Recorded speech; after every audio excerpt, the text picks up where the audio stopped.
Hello வணக்கம். வாங்க இப்போது 1 கிலோ சிக்கன் எடுத்து வச்சுருக்கேன். முருங்கைக்காய் உருளைக்கிழங்கு போட்டு கறி குழம்பு எப்படி செய்யலான்னு பார்க்கலாங்களா? ஹலோ வணக்கம் பிள்ளைகளே. இப்போது நம்ம கறி குழம்பு செய்யலாம். கடாய் வச்சுருக்கேன். கடாய் காஞ்சிது. இவங்க எண்ணெய் ஊற்றிருக்கிறேன். சிக்கன் க்ளீன் பண்ணி வச்சுருக்கேன். இப்போ நம்ம சிக்கன் குழம்பு எப்படி செய்யலான்னு பார்க்கலாங்களா? இதை பாருங்கள், ஒரு 3 ஏலக்காய், ஸ்டார் அணி எல்லாம் போடுறேன் பாருங்கள்.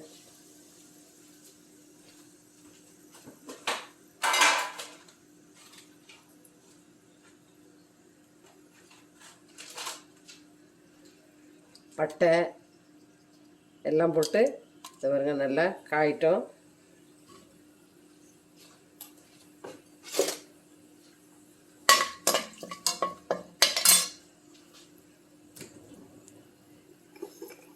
எண்ணெயிலே 2 சோம்பு போட்டுக்கலாம்.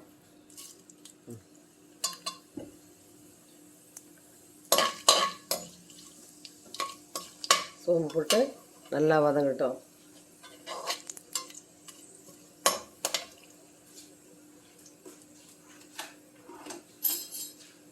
அடுத்து வெங்காயம் அரிஞ்சு வச்சுருக்கேன். வெங்காயத்தை போட்டுக்கலாம். நமக்கு சின்ன வெங்காயம் இருந்தால் சின்ன வெங்காயம் போட்டுக்கலாம். எனக்கு சின்ன வெங்காயம் இல்லை, அதனால் பெரிய வெங்காயம் சின்ன சைஸு ஒரு 2 வெங்காயம் அரிஞ்சு வச்சுருக்கேன். இதை போட்டுக்கலாம். இது நல்லா வதங்கட்டும்.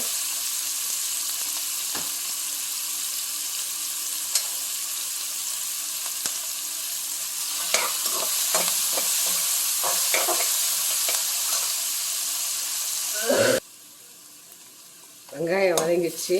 அடுத்து இஞ்சி பூண்டு விழுது நான் அரைச்சி வச்சுருக்கேன். பூண்டு இஞ்சி பூண்டு இல்லைன்னா அரைச்சிக்கலாம். அதனால் இஞ்சி பூண்டு விழுது 1 ஸ்பூன் போட்டிருக்கேன் பாருங்கள்.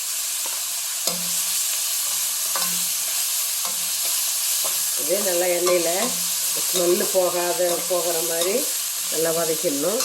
வதக்கிட்டு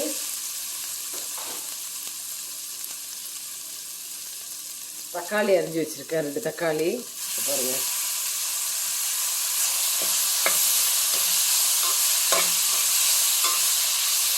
தக்காளி நல்லா மசிக்கலாம். சிக்கன் குழம்பு அரைச்சியும் செய்யலாம், ஏற்கனவே போட்டிருக்கேன். இங்கே அரைச்சி செய்தால் பிடிக்கல, அதனால் இந்த மாதிரி நான் வதக்கி பண்ணுறேன்.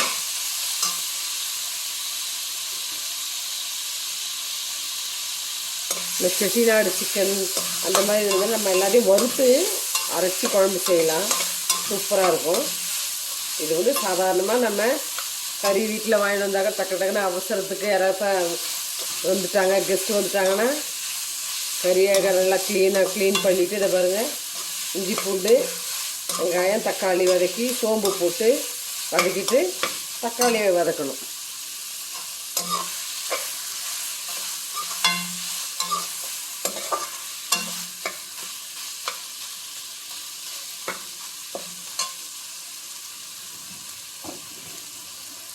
பட்டை லவங்கெல்லாம் போட்டாச்சு.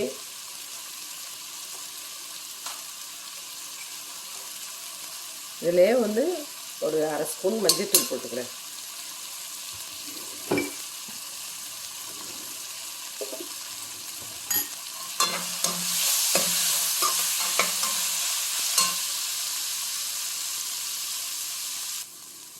தக்காளி நல்லா ஸ்மாஷ் ஆகிடுச்சு.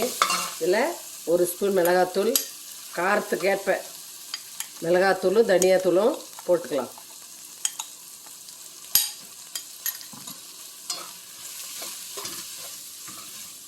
மிளகாத்தூள் 1 ஸ்பூனு வெறும் மிளகாத்தூள், தனியாத்தூள் 1 1/2 ஸ்பூனு, மிளகு தூள் சீரகத்தூள் எல்லாம் நான் கலந்து வச்சுருக்கேன், அதையும் போட்டேன். போட்டு உருளைக்கிழங்கும் முருங்கைக்காவும் அரிஞ்சு வச்சுருக்கேன். இன்றைக்கி கொஞ்சம் கறி குழம்புக்கெல்லாம் முருங்கைக்காய் இதெல்லாம் போட்டால் டேஸ்ட்டாக இருக்கும். அதனால் கொஞ்சம் தண்ணி ஊற்றி பாருங்கள்.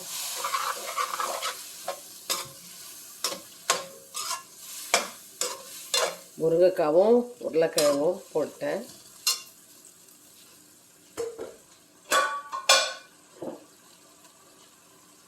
அடுத்து அடுத்து நான் க்ளீன் பண்ணி வச்சுருக்கிற கறி பாருங்கள், நல்லா க்ளீன் பண்ணி வச்சுருக்கேன். இதை போட்டுக்கலாம்.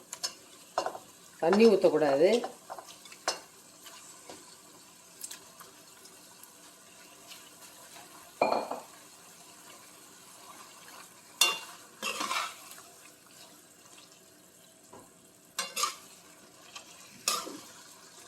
வெங்காயம் வதங்குறது கொஞ்சம் உப்பு போட்டேன், அதுதான் போடல.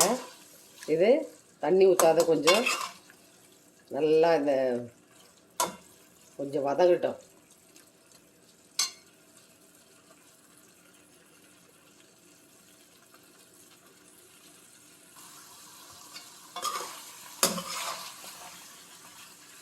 அடுத்து காரெல்லாம் திட்டமாக பார்த்துட்டு தேவையான அளவுக்கு தண்ணி ஊற்றிக்கலாம்.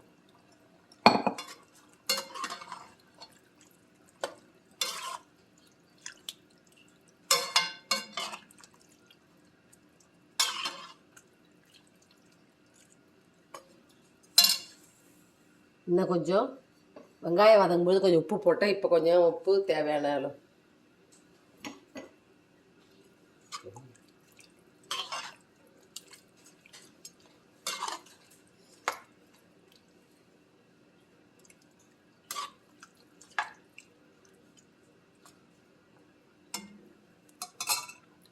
காரெல்லாம் பார்த்துட்டு நல்லா மூடிடலாம்.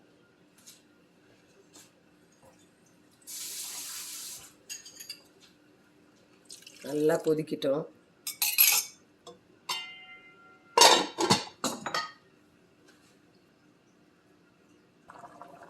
பச்சை மிளகாயும் கருவேப்பிலையும் மேலே போட்டுறேன்.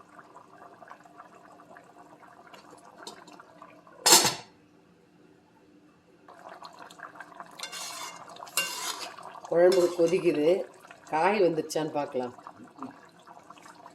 பாதி வந்து கொஞ்சம் இருக்குது. இன்னும் ஒரு 5 நிமிஷம் நல்லா கொதி வரட்டும். சூப்பராக இருக்குது. உப்பு காரெல்லாம் சூப்பராக இருக்குது. எங்கள் ஆத்துக்காரரு கறி ஓன்றாரு, கறி சாப்பிட.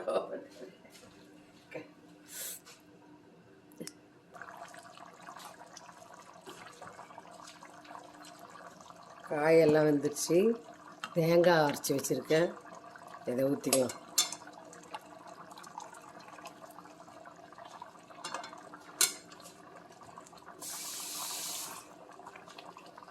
கசகசா இருந்தால் கசகசா போடலாம்.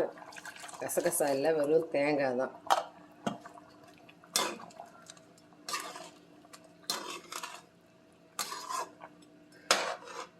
சூப்பராக இருக்குது பாருங்கள்.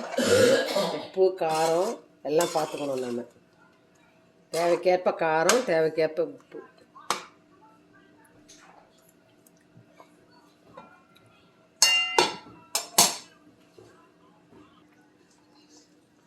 கறி குழம்பு சூப்பராக ஆயிடுச்சு பாருங்கள்.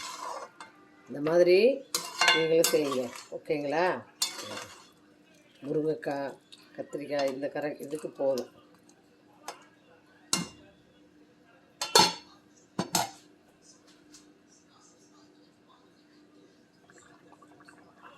கடைசியாக கொத்தமல்லி தூவி இறக்கிடலாம்.